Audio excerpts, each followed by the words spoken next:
such a pleasure to be with you right here on this Monday evening with the India Development Debate, the only show in Indian television that questions and puts the spotlight on issues of development and issues that matter. I'm Supriya Srinath, and straight on to fuel politics, which is being played out in full public gear on the streets in full flow. The Bharat Bandh called by the Congress and supported by other opposition parties evoked mixed response from the public, although it was business as usual, at least in the financial capital of Mumbai. The opposition may have managed to put the Modi government on the back foot ahead of the 2019 elections, but the boycott of the Bandh called by the likes of TMC, TDP and of course DMK has brought to fore the chinks in the opposition's armour. Even as the political slugfest continues, the common man is facing the fuel fury like never before. Since May this year, petrol prices have gone up by almost 6 rupees per litre, while diesel has become costlier by about 7 odd rupees. And the government is laughing all the way to the bank. Excise collection from petroleum products has almost doubled from 1.72 lakh crore rupees in fiscal year 15 to 3.44 lakh crore rupees in the last fiscal.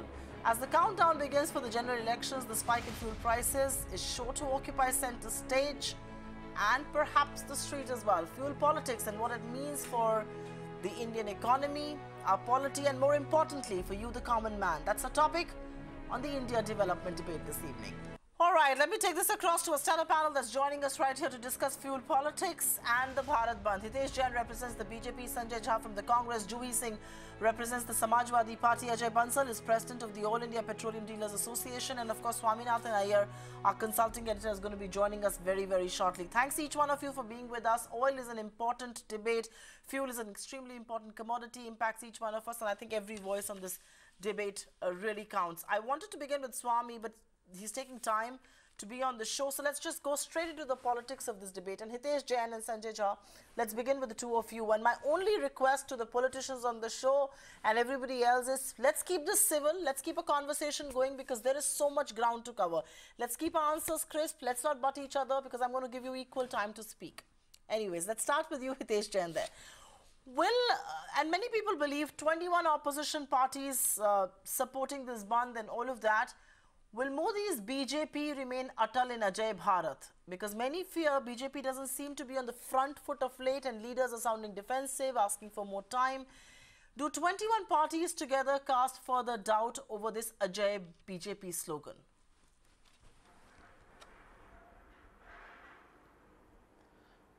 Well, Supriya, there was no Bandh today. Life was normal. And instead of Bandh, what we witnessed today was Congress-sponsored sporadic violence. And they have the blood on their hand when a 2-year-old could not even reach because of their violent agitation. The 2-year-old girl could not reach the hospital. So today what you saw, did people voluntarily come on the street? Did people support the Bandh? No, the life was as usual. Life was as usual running. Forget people, their own allies whom they are talking about, the Mahagathbandhan, right from Samajwadi Party in the Uttar Pradesh, TMC in West Bengal, TDP in Andhra Pradesh, no one have come. In fact, they were looking, I mean till last night they were looking for partners that please join hands, please join hands. Neither their allies came, neither the people came, and what you saw was unfortunately Congress-sponsored sporadic violence. And your own cameras which you showed when you were showing the report about how people were being threatened to close the shops and the kind of violence that was unleashed on the people. So that was there for the naked eye to be seen. Okay. With those opening remarks, I just want to make a quick clarification just for everybody. I pulled up my own report and I'm just making a quick clarification there, Hitesh Jain. The report of the 2-year-old girl not being able to reach the hospital is erroneous. Her father has come on record to say that nothing like that actually happened.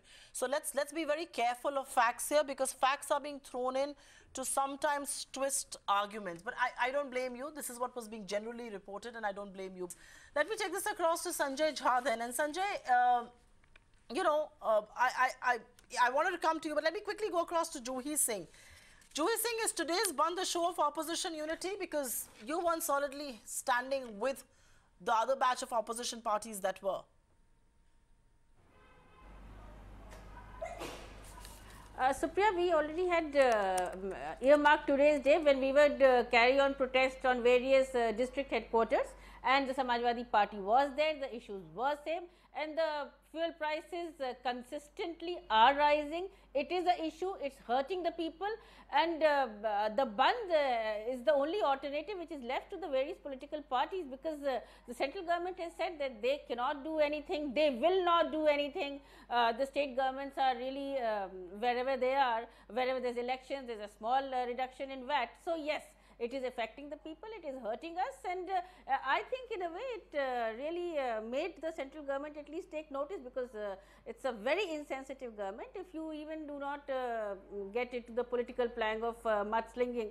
But this is an issue they have to tackle. The data is there with you, it's a very esteemed panel, and the excise duties you've been increasing, but you've been also increasing it on percentage basis even when the prices of fuel are rising. So sometimes you have to be honest, and it's time to give it back to the people. These are very circumstances of great emergency, and this is the same party where you were agitating on the streets in 2014. The slogan was "Bahut hui महंगाई की मार, अब की बार मोदी सरकार." So how can you just suddenly sit back and say that this is not our issue and we cannot intervene, and give us various data? How does it concern an ordinary person who wants, everybody wants the prices to be reasonable, okay, and Singh, they have to be taken into consideration. Okay. So in Ms. that way, Singh, I think it was very successful, okay, and we were very well there. Yes. Okay. Yes. Okay, okay. Juhi Singh, give me a minute. Juhi Singh, give me a minute, because you spoke about bahut hui महंगाई की मार, अब की बार मोदी सरकार. I will go and discuss that in just a bit, but I still want to get that question out of my way. And Sanjay Jha, the SP has claimed that they had already earmarked this as a protest on district headquarters. You claim there were 21 parties supporting the Bandh. What explains the absence of TMC, TRS, DMK, YSRCP? You need all these parties. They shied away from the Bandh. Has Rahul Gandhi and the Congress party failed to be players that will be crucial to you in 2019? And you know, have you failed to galvanize them on an issue as emotive and as small as fuel price hike? It's a huge issue for the common man.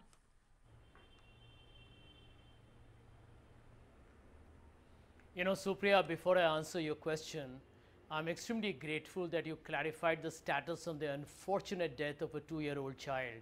But I want to add here that this clarification came from the, I think the SDO or the SHO from Bihar almost 8 hours ago.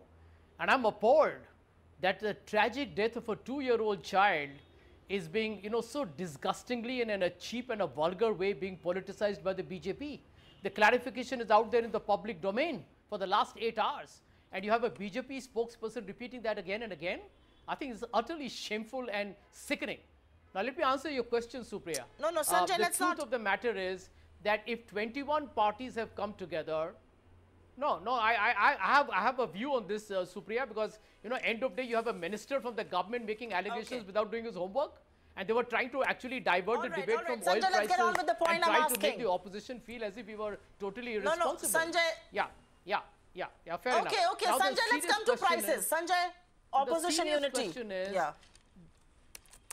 yeah, I'm coming to the prices. See, the issue is very simple. The government of India under Narendra Modi for the last 4.5 years has misled the country of India. I call it the great oil robbery. It's a betrayal. It's a scam. It's a scam because Narendra Modi's government was obliged to give the people of India, every consumer, a better price when the international prices fell. Today, when the prices go up, they say you have no choice, you have to pay taxes. And I think every citizen of this country has a right to ask, if you collected 11 lakh crores from us, where did that money go and how illegitimate was that?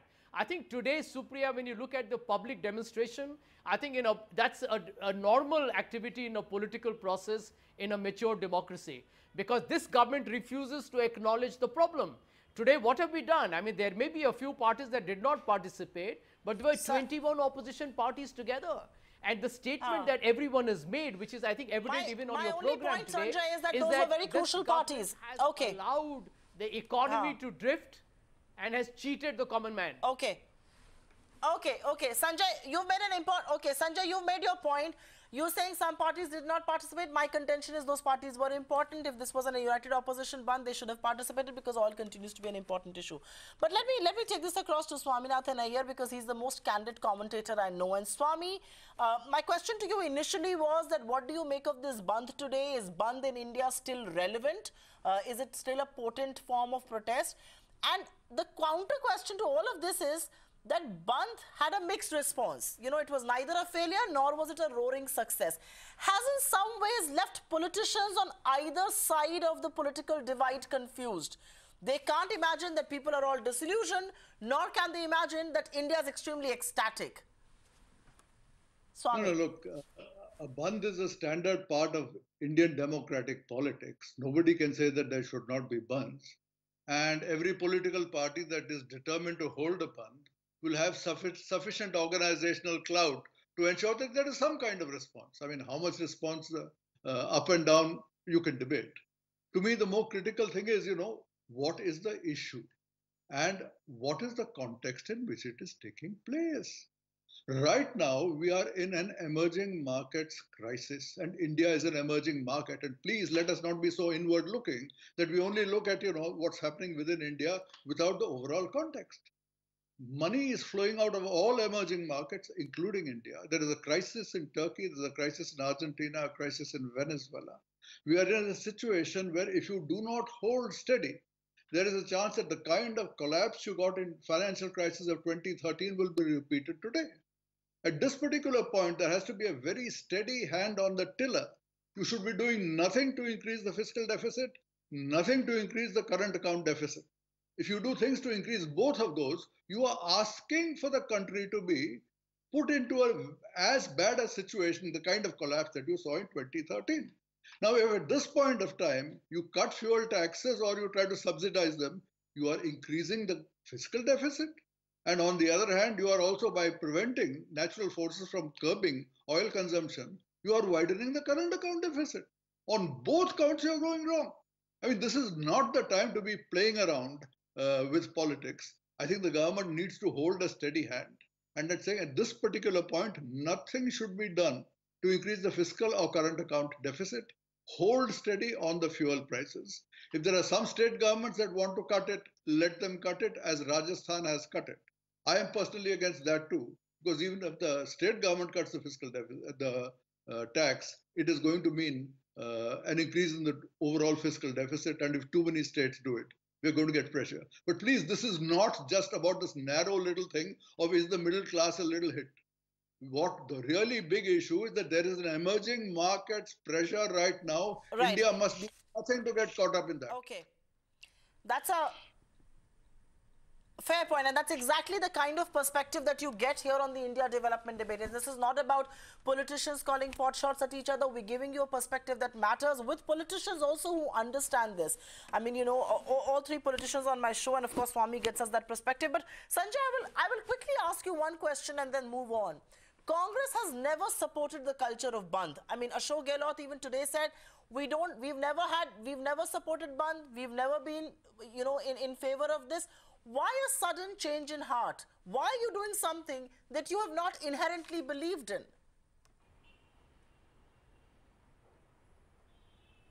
No, I think, Supriya, what we got to recognize is that over the last 4 years, this government has said goodbye to transparency. And what we are witnessing is that, you know, in every aspect, whether it is the Rafale scam, whether it is a job crisis, whether it is farmer distress, whether there are issues of Dalit protests, lynchings, this government is living in denial. It just refuses to respond to what we believe are very compelling crises that the country is facing. And as far as our, you know, issue of the Bandh was concerned, we have been in government for 55 years, so we have been at the receiving end of the Bandhs. That's the only logical reason why we have always felt that Bandhs are absolutely a democratic dissent and a very legitimate way to protest, but they should not be disruptive. But having said that, you know, transparency is the key word. If there was honesty and integrity in this government, and they had reduced the prices when the international prices were low, I think the people of India are so humble, decent and trusting, like they stood in the queues for demonetization, believing Narendra Modi's absolutely disingenuous propaganda. They fell for it because they trusted him. And even today, they would have agreed to pay a higher price if they had known that they were the beneficiaries for the last 4 years. So Narendra Modi has told the people of India, ladies and gentlemen, heads I win, tails you lose. No. It is a one-sided street. It is an autocratic, authoritarian government. Sanjay, I get that point. Okay, Sanjay, give me a second. Ajay Bansal, I know you've been waiting, but I have got two back-to-back questions with you, and I will come to you in just a minute from now. My question to you, Juhi Singh, is, and you know, it's very often said that Bandh often leads to vandalism. We saw that happen today as well. There was destruction of public property, buses were attacked, set ablaze. How is this violence, an attack on buses, an attack on public properties, being justified? Can any political party ever control elements of goon that will get into a bandh and try and control the situation? They will get into a bandh and try and take advantage. And which is why, you know, while it may be a very legitimate form of protest, why don't politicians go on strike, hunger strike instead? Why have a bandh? Because look at the kind of destruction of public property that has happened. Who's responsible for that?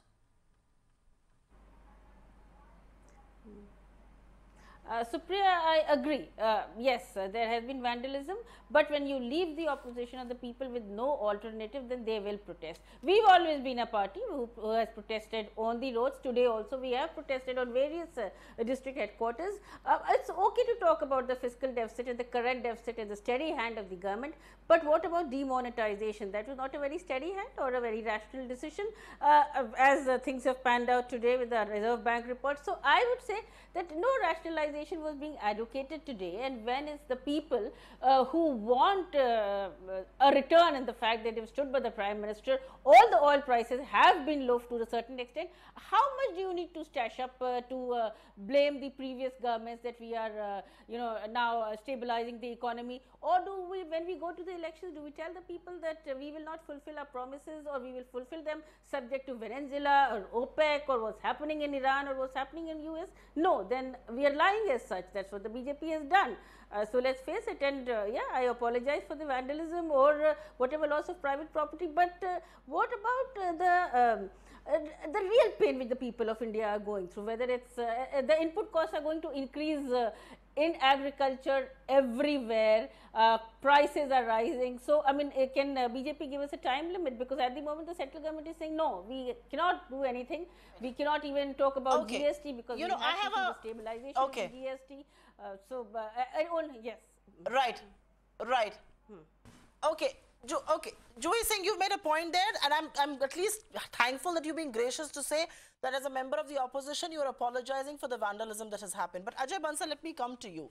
You know, the petrol pumps across the country were also shut, and you were also a part of this bandh.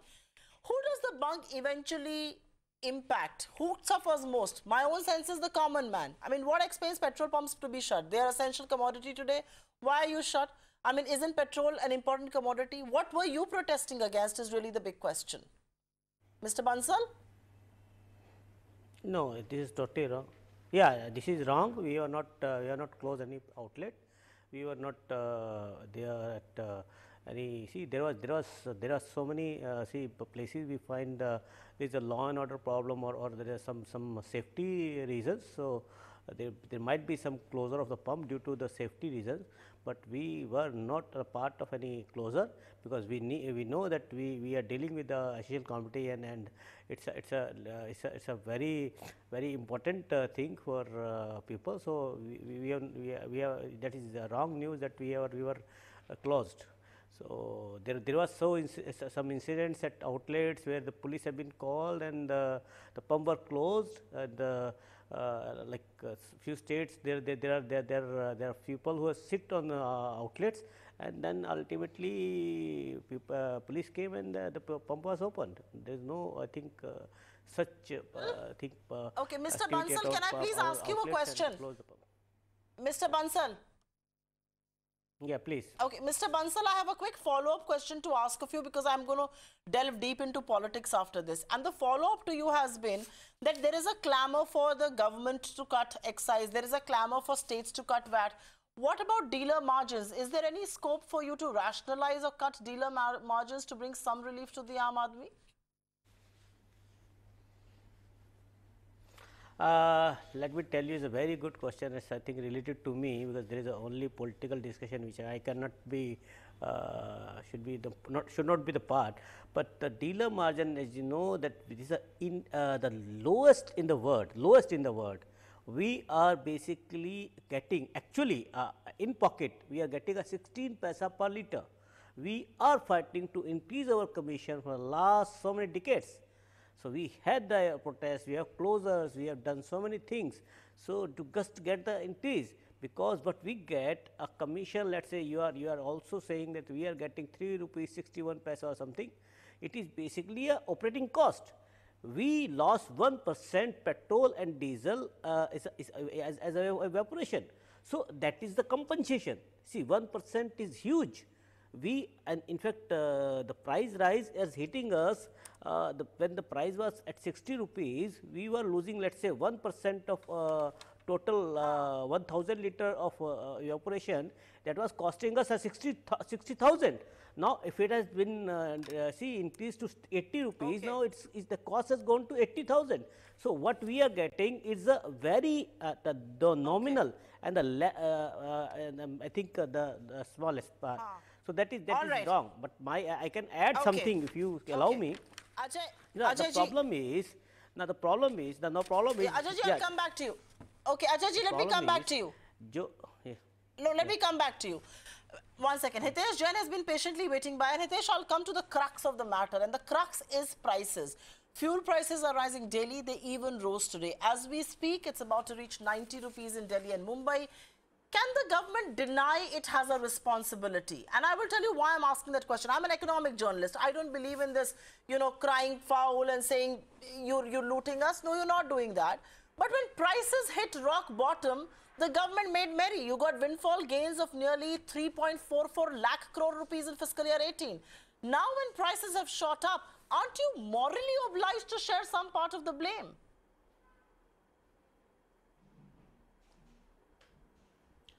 Well, instead of blame gaming, let's look at the reality. What will happen in the situation? Like we were talking about the taxes before also and now. The very simple answer is that inflation will squeeze the money from the pockets of the people. You look at the situation in 2013 and 2014. What happened when you were getting into this oil subsidies game? Inflation hit to almost 10%, and your tomatoes to sugar to everyone were at 100 rupee. Now look at the essential commodities rate today, 20 rupees, 30 rupees, like average tomato, sugar is around 35 rupees, most of your dal is around 65 rupees. So the day-to-day thing which people consume, the normal Aam Aadmi consume or any rich person consume, that has been controlled. So the basic simple answer is either you get into the populist measure or you allow inflation to squeeze the money from the pockets of the people. We have to take, I mean, ultimately we are concerned. We also want to give the relief. We do not want the common man to suffer. We are here for the people, and we want to take the decisions in the best interest of the people. But we have to also look at the ground reality. And what Swami earlier spoke was the language of the common man, and that is the reason their protest and the bandh, which was called by people as hypocrite, was not supported. People are aware. And one more question, Supriya, also very importantly, what was the first decision the Karnataka government of Congress did? Once they came to power, they increased VAT.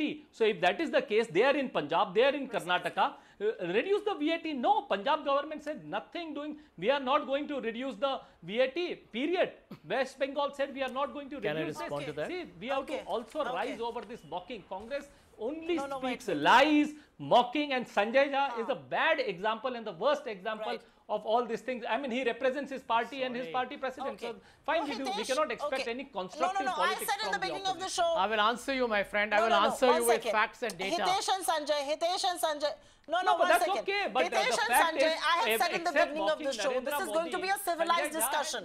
One second. Hitesh and Sanjay, I want this to be a civilized, informed discussion. I will not let the two of you overshadow this with political pot shots. So please restrain yourselves from making those. Both Hitesh and Sanjay, this is a humble request. I started off by saying, let's make this a differentiating show. You know, every Indian television channel today is discussing fuel prices. There's a reason why we have the two of you, because I believe you understand the language that economists and markets speak. It is important for us to talk that language so that we can differentiate between the noise, the nuisance, and the news. So please bear with me. My only point to you, Hitesh, is when you say that, you know, you are constrained by inflation jumping and all of that, that was exactly the same constraint that UPS saw when you had taken to the streets and when you were talking about a fuel price cut. My only thing to you is that. But Sanjay, I have an equally counter argument to make of you.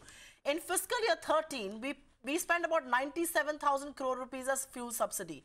In fiscal year 14, we spent 85,000 crore rupees on fuel subsidy. The burden on the exchequer saw the fiscal deficit widen, and like Hitesh pointed out, inflation did go out of control. Will you concede that this is perhaps the right model for the economy and there can be no rethink on that? Please make your answer brief, but I still want an answer from you. Well, let me tell you, Supriya, this is the crux of the entire argument. That what we did, because there were extraordinary situations with the price of 1 barrel of oil at almost $150 a barrel, and compared to the Modi's government where it touched as low as $28 a barrel, we knew that if we passed on the entire cost to the consumer, it would have been extremely hard for the people to bear those numbers, and it would have led to a high degree of inflation and with its own, kind of pressures in terms of, higher fiscal deficit, etc. I think the point that we need to here talk about is very straightforward. This government has not been honest with the integrity the situation demanded. When we said make it mark to market, Supriya, you're a business journalist, it means it has to be market linked. Now, if you are not going to be market linked, but you're going to, end of day claim that you are market linked, you are taking the people for a ride. You cannot say that the price of oil has fallen down by 80%, but you will pay 20% more, which means the gap is 100% because I need to tax you. And what are you going to do with the tax money? Nobody knows. I think this shows both lack of transparency and honesty with the government. I have that question to discuss. No, listen to me. Sanjay, I have to talk about deregulation and decontrol, and I have a separate question on that. Please bear with me. I'll go to Swami. And Swami, the last time this clamor for a rate cut happened, everybody in the government and none other than Ravi Shankar Prasad, law minister and of course IT minister, and the petroleum minister came on record to say that they were looking for a long-term solution. I wonder what that long-term solution is. We've not seen anything on paper. Is the government out of ideas, or is it letting, the noise tackle what is perhaps a difficult situation here? Because there are no long-term solutions that we are talking about. I think what is very important to point out here is that, or should we at one level make our peace with the fact that, the government will give the argument that money has been collected, will be used in infrastructure and social sector schemes. Where is this long-term solution to oil prices? It can't be this television debate. The long-term solution is to run the economy in such a manner that inflation is down and you do not get a depreciation of the rupee. Because please understand that the depreciation of the rupee is also part of the reason why domestic prices go up, not just of oil, but of everything else. If we run this economy well in the long run, there will be no problem. So, then we are getting away from a quick fix on petrol alone, while the rest of the economy is not doing well. So you need to run the whole thing well. But as I said, part of the question of running well is, for heaven's sake, don't treat petrol as some peculiar special commodity, which the middle class is blessed with and must somehow be made cheap. There is no reason for that. Inflation of any kind is an issue, but if the world price of one particular product goes up, it should go up in India too. There is absolutely no reason to subsidize consumers just of that particular imported product. Not only that, as I said, the long run and the short run are to some extent, coming together at this point because there is an emerging markets crisis about to burst. This is the worst possible time to say, I'm only going to be looking inward, I'm going to be subsidizing the middle class, the poor chaps can't pay a little more for petrol. Why can they not pay a little more for petrol when you have if you have to the extent there is a 10% fall in the rupee, all prices would have gone up for all commodities. So why should you select one particular thing to subsidize? This is politics. This is populist politics. To my mind, it is legitimate for parties to agitate on this. And the correct answer is to say, no, I am going to hold firm. I'm not going to give way on this. Because if I give way on this, then I create an economic that brings about much more result. All right. But that's exactly what I think the government is doing. I mean, our top sources in North Block tell us there is going to be no move as far as any relenting on petrol or diesel prices is concerned. But I think, by the same argument, if it is market linked, it should have also been cheaper when it was, prices were down. But I think at that time we needed revenues. And I think revenue concern has been a big concern as far as the deficit is concerned. But hold that thought. And I request each one of you, Hitesh Jain, Sanjay Jha, Juhi Singh and Swaminathan Iyer, and of course Mr. Bansal, to please stay with us.